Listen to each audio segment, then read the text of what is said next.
Okay, so y'all check me out, right?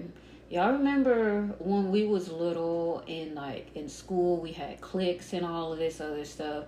Well, I wasn't like that. I've always been a lone wolf.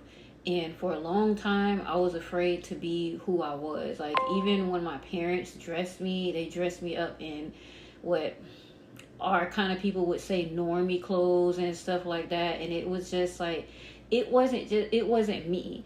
And it's like, as soon as I hit my 30s and I'm coming up to my 40s, I've accepted myself for who I am. And I see a lot of like alternative, gothic, emo, like that whole genre right there, like the rebellious spirits are starting to come out now.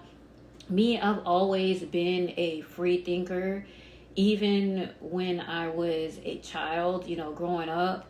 But it took a long time for me to accept who I really was, because I grew up with a family that was very religious. They were always asking me if I worship the devil, this, that, and the third. But I'm beginning to see that there's a lot of between like 30s, 40s, and up. Like, people are starting to come out more with like who they really are. And like, if you've always been that way since you were a kid, bless your little heart, because growing up my parents were very strict. I had to wear what they bought me, you know what I'm saying? Like, I didn't have the luxury to be able to find my own identity in my clothing, you know what I'm saying? So like, probably I would say, I don't know, maybe I was like in my early 20s when I finally started dressing the way that I wanted to dress.